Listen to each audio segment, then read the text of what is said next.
Hi everyone. This video is going to cover another context in which we see racial and ethnic inequality and discrimination at the institutional level. Specifically, I'd like to talk about electoral politics and the way in which electoral politics reflects patterns of discrimination that we've seen in other spaces, right? In residential patterns, in policing, in educational attainment, right? It's also the case that we see these patterns in our politics. So I want to say a couple of things about voting and political representation. The historical patterns of discrimination when it comes to voting and political representation are things that we've talked about in the past, things you've read about in other course materials over the course of the semester.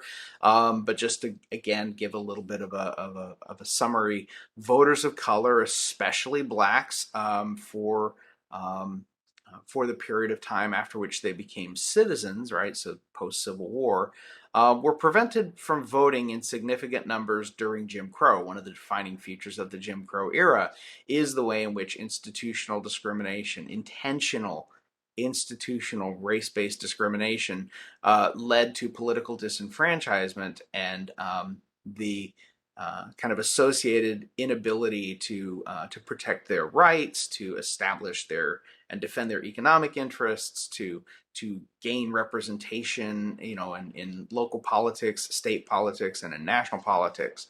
Some of the mechanisms that were used during the Jim Crow era were things like literacy tests or very limited hours for voter registration, harassment of people trying to vote by the very people who were supposed to be registering them to vote, and of course, strict identification limits one's ability to register to vote. So when you challenge the legitimacy of somebody claiming to have a right to register to vote in the first place, let alone just show up and vote.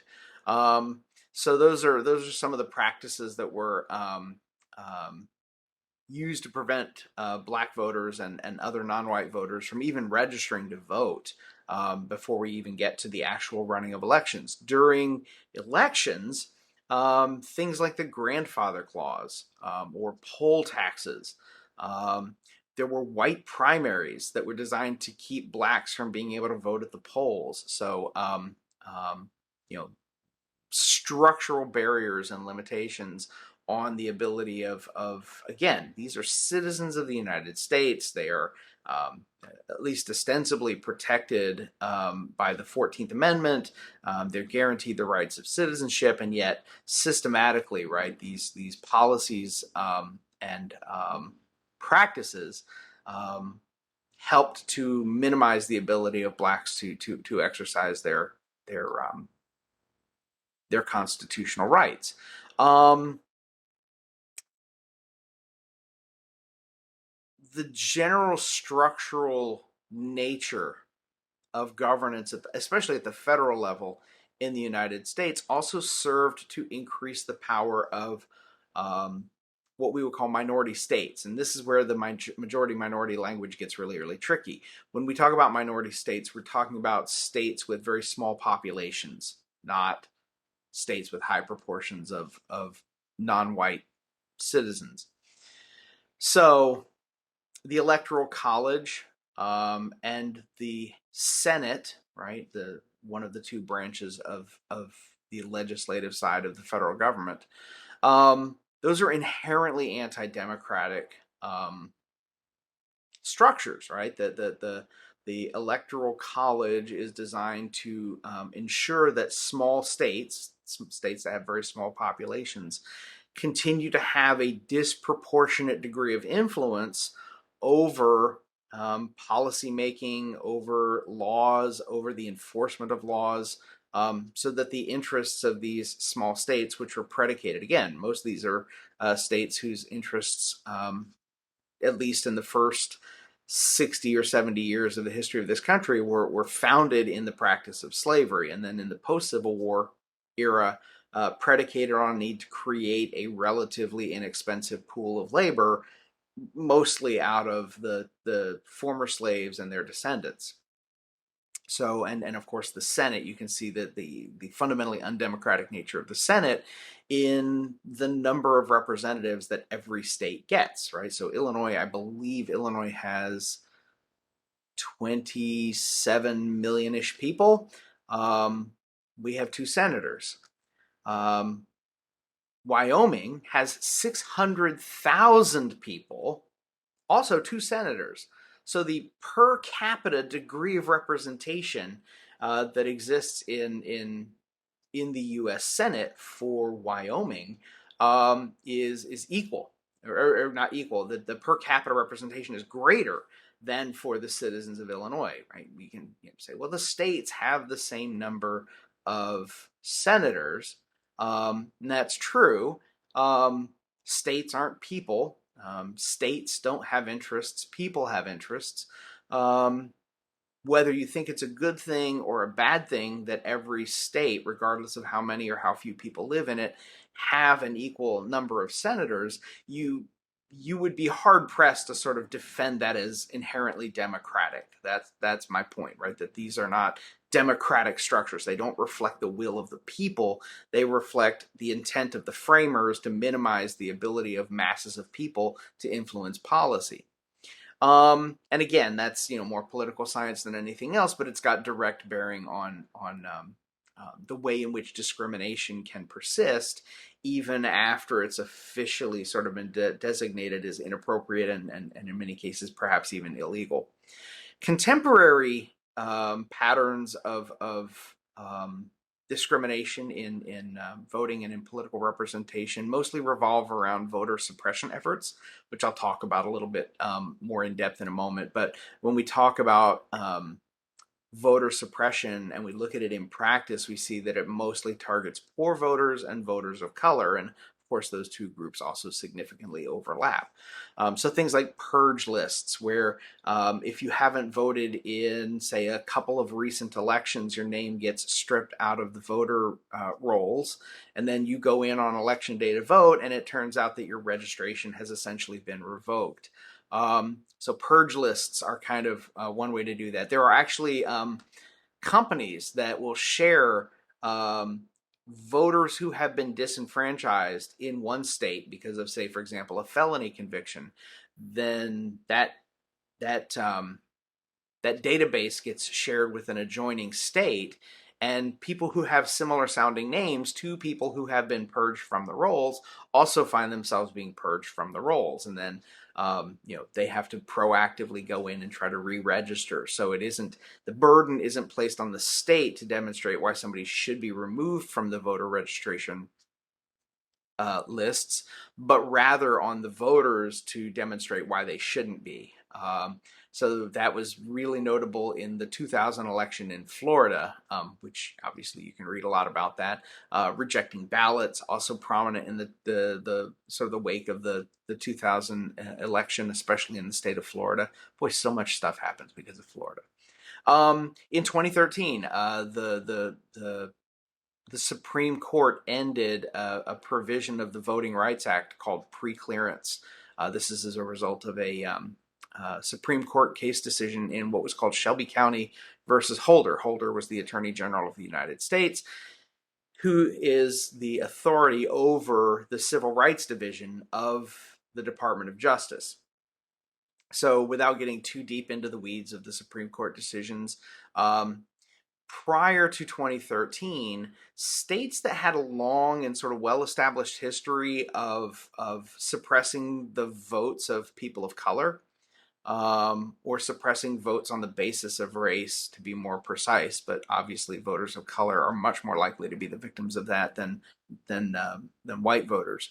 So states that had a history of doing this, which, again, significant overlap with the states of the former Confederacy, and the places where the Jim Crow laws were the strongest, they were required by law, by the Voting Rights Act, to go to the Civil Rights Division of the Department of Justice if they wanted to change anything about how they registered voters or conducted elections. So registering of voters and conducting of the conducting of elections is a thing that's done at the state level, even if the election involves federal candidates, right? But as a kind of balance between those two realities, right? States being run at the state, or elections being run at the state level, but with federal candidates on the ballot, right? There's justification for the federal government being involved in how states run their elections.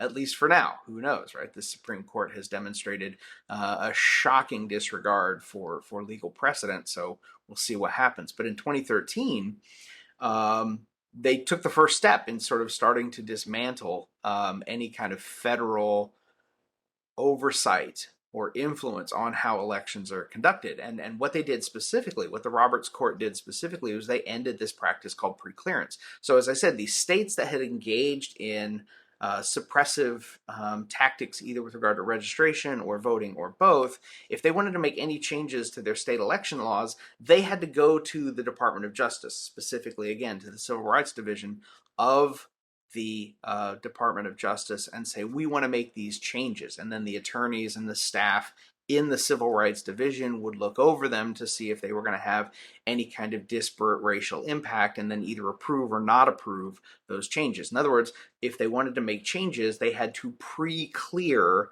those changes with the federal government. That's why it was called the pre-clearance clause. Specifically, it's Article 5 or Section 5. I'm not 100%, but I think Article 5 or Section 5 of the Voting Rights Act was the pre-clearance requirement. And that got done away with. It's gone. If Texas wants to implement really, really restrictive voter registration policies that will measurably and unambiguously disenfranchise black voters, there can't be a remedy beforehand. Right? In other words, Texas is free to do this. They don't have to get the federal government to sign off or pre-clear those changes.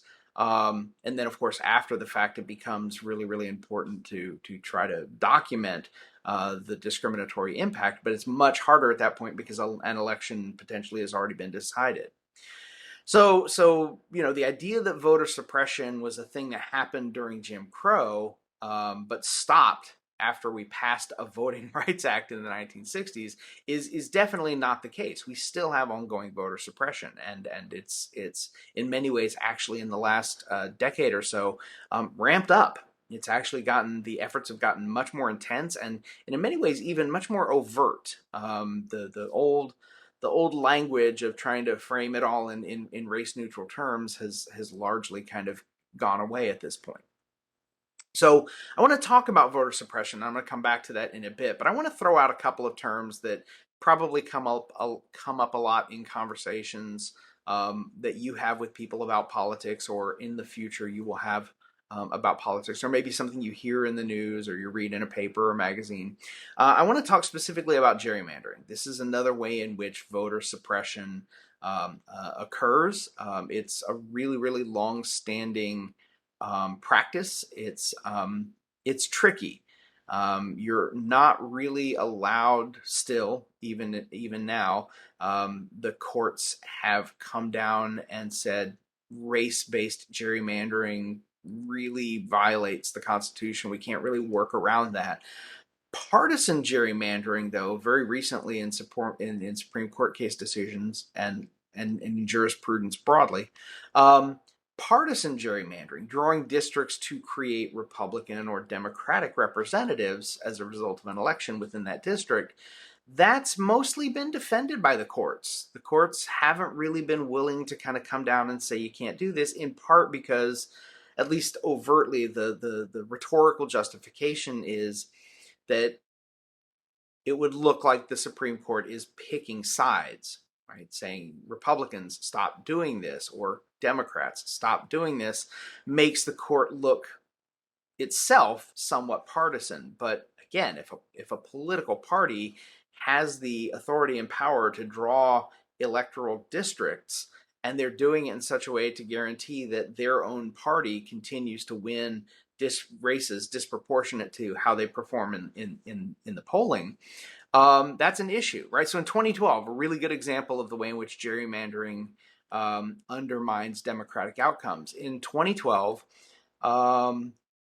in North Carolina, well over 56% of all the votes cast for Congress people, right? People running for Congress.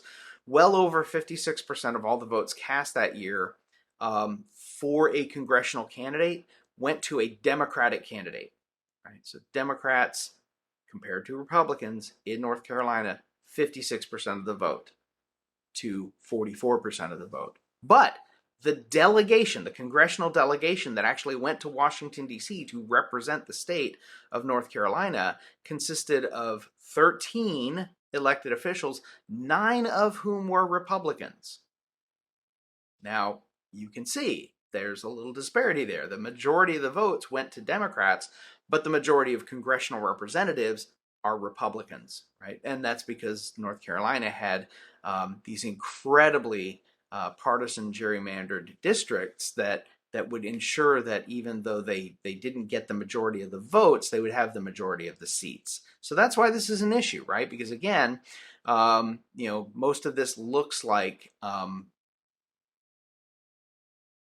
policies or practices that favor one party over another party, but party affiliation is also does also overlap with racial identity, right? So Democrats or people of color tend to be registered Democrats more so than registered Republicans. There's some variability within which non-white group we're talking about, but nevertheless, right, we see that there's some overlap between partisan or party affiliation and racial and ethnic identity. So the way you can do gerrymandering, and again, it's just a practice that's going to attempt to create a political advantage for a party or a group through the manipulation of voter district boundaries.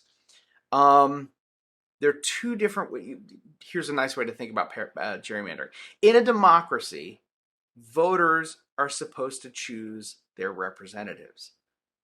Through gerrymandering, representatives can actually choose their voters. Because remember, it's the politicians who are drawing up the boundaries. So they can draw up boundaries so that the people who are voting for them are the ones who are most likely to return them to office or elect them to office. And you do this through two things. You do this through packing and cracking. So packing is when you gerrymander an electoral district boundary in such a way as you concentrate or pack voters from an opposing political party. So you identify where the Republicans are, or you identify where the Democrats are. Did you say that twice? Republicans, Democrats. You identify where those people are. Then you draw the electoral district boundaries in such a way that they're concentrated in one district. And that one district is always going to elect a Republican, or that one district is always going to elect a Democrat. But in the meantime, you've got 3 or 4 other districts where you're diluting the influence of Republican voters or Democratic voters, and that's called cracking. So cracking is when you draw a district boundary so that you can split opposition support into 2 or more districts and then weaken the opposition support. So you make it more likely that a Republican or a Democrat is going to be elected by sort of diluting the opposing party membership within your district by kind of splitting them between 2 new districts or 3 new districts. So pay attention to gerrymandering, because it is one of the ways that we get racially disparate outcomes, even though ostensibly these lines, these electoral district boundary lines are being drawn to create party advantage as opposed to white or non-white advantage. Voter suppression. Voter suppression initiatives. And I'm just going to walk through a few of them, through a few categories, without making this kind of an exhaustive and never-ending topic, because you really could go on for a very, very long time talking about these things. So voter suppression measures, for the most part, are predicated on claims of voter fraud. So let me talk a little bit about what voter fraud is, and I want to compare it to other kinds of issues, problems with elections. So voter fraud is basically the illegal behavior of individual voters. That's what we mean. When we say voter fraud, we mean individual voters doing something illegal with regard to the election process. It could be duplicate voting, where you vote using somebody else's identity, vote selling, right? You sell your vote to a candidate, or to a group that's pushing forward an initiative, say for example a referendum. Voting even though you're ineligible to vote, and of course out of district voting someplace where you're not actually supposed to be voting. So those are really maybe the most common types of voter fraud in terms of categories of voter fraud. But let me be very, very clear. Voter fraud is incredibly rare. It's from, I think it was the Brennan Center. They do a lot of studies of the electoral process in the United States. From 2000 until 2014, right? So almost a decade and a half, from 2000 to 2014, in the entire United States, at the national level, only 31 documented instances of duplicate voting nationally. So this idea that thousands of people are showing up and voting under somebody else's name or voting twice, that just does not happen. It doesn't matter how much people think it happens. What matters, of course, is the evidence. No one's been able to show any reliable evidence of widespread voter fraud. That hasn't stopped people from claiming it. I mean, good Lord, look at the results of the 2020 election, right? And everything that happened after that was predicated on the idea that literally millions of votes, or at the very least hundreds of thousands of votes, were cast illegally. Voter fraud on a scale that has never, ever, ever been documented. Because it doesn't happen. It's a really hard way to change the outcome of an election, right? Very rarely do national elections come down to a couple dozen votes. It's usually, even when it's close, it's usually maybe a couple thousand or maybe a couple tens of thousands of votes difference between the winning candidate and the losing candidate. And mounting voter fraud on the scale of thousands of votes is virtually impossible to do, let alone cover up after the fact. It doesn't happen. What's much more likely to occur is something called electoral fraud. Now, this is different than voter fraud. Electoral fraud is the illegal interference in the process of an election. This includes things like discarding or destroying voter registration cards. Vote buying is an example of electoral fraud. Forging petition signatures, right? You're trying to get a candidate or an issue on a ballot, so you forge a bunch of signatures because most initiatives and most candidates have to get a certain number of signatures before they're allowed to appear on a ballot.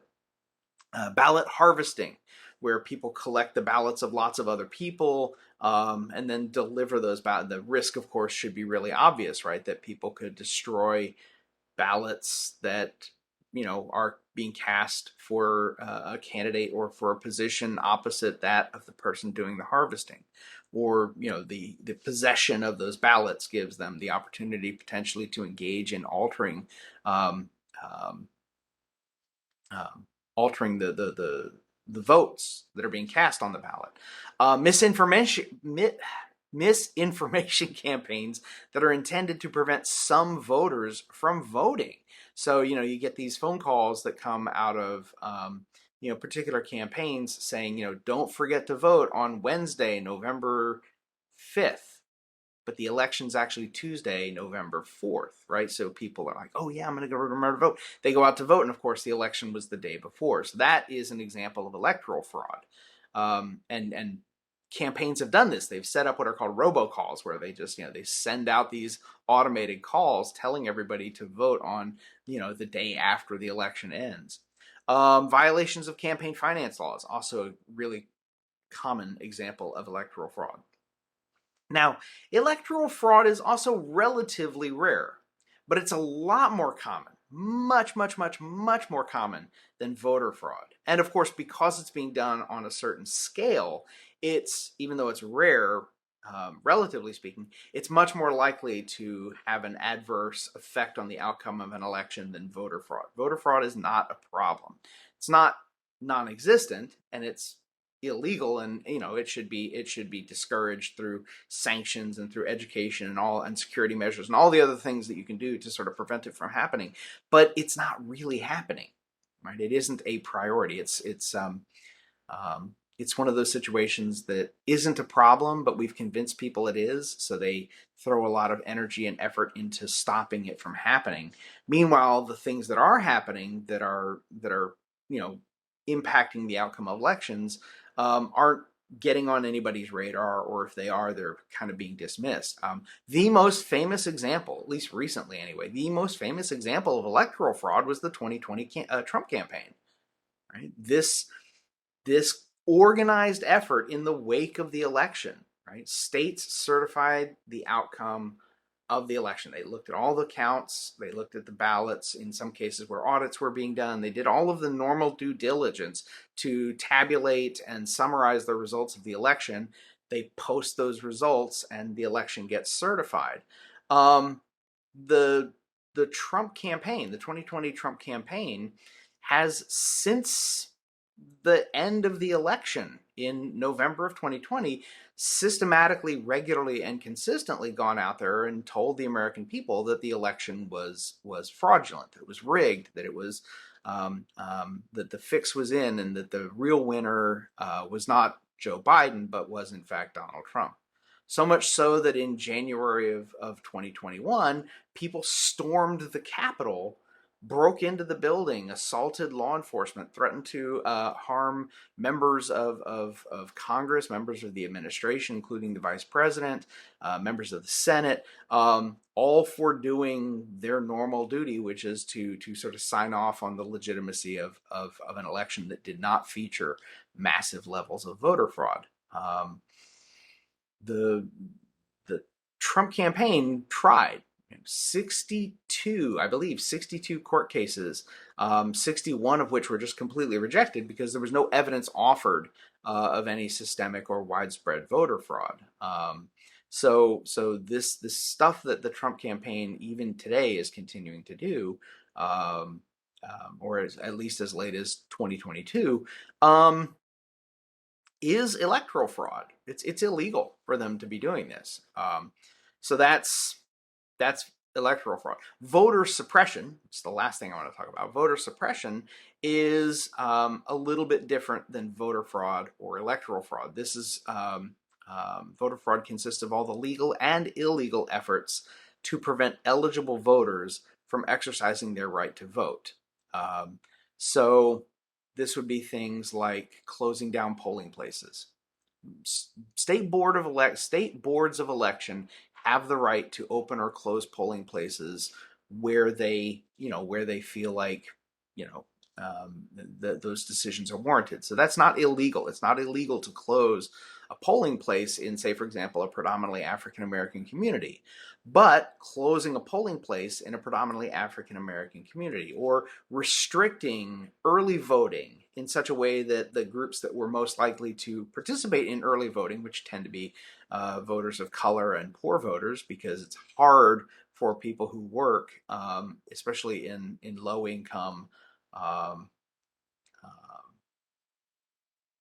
service sector type occupations, to get time off on election day, right? We have election days elections are limited typically to one day of voting before the advent of early voting. Or so you close these polling places, or you restrict early voting in a way that disproportionately discourages or prevents voters of color from being able to vote, or poor voters from being able to vote, and that is voter suppression. And it's not illegal, but it's definitely discrimination, right?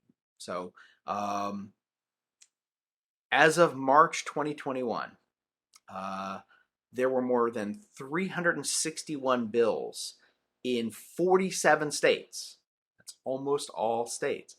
361 bills introduced that would have the effect of restricting voting access, either by changing ID requirements, imposing ID requirements, limiting early voting, limiting the location of polling places, changing registration requirements. States that have same-day voter registration, like it's Tuesday, November 3rd, national election, voting for president, you decide, you know what, I changed my mind. I do want to vote in this election.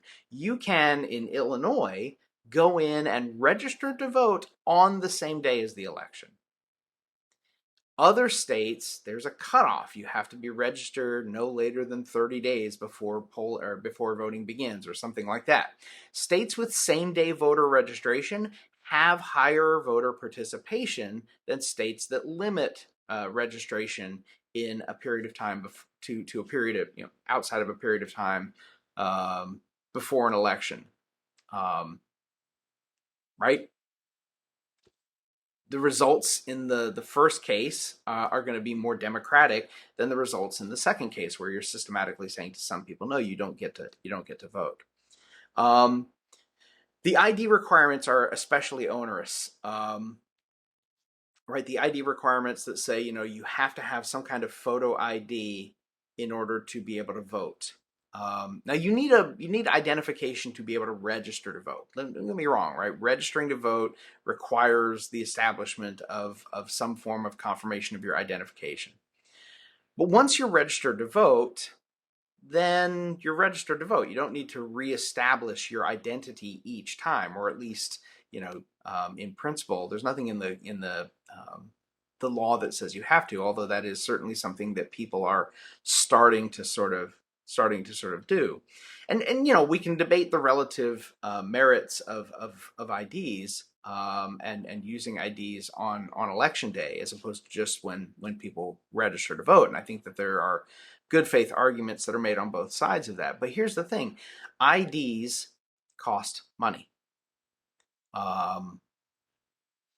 So what you are in essence saying is that in order to vote, you have to pay for that privilege. That's a poll tax, right? It's not necessarily as onerous as the poll taxes that existed under Jim Crow, but basically, when you require somebody to pay a tax or a fixed sum of money that's the same for everybody, regardless of income or resources, that becomes a prerequisite for voting, that is a poll tax. So even though poll taxes were expressly abolished by the Voting Rights Act of 1965, nevertheless, the requirement of an ID is very much in the spirit of, even if it isn't consistent with the letter of the law, it is a poll tax.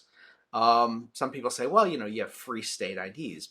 Fair enough, but you have to get to a Department of Motor Vehicles or some other state agency office where they will generate for you a voter ID or a state ID.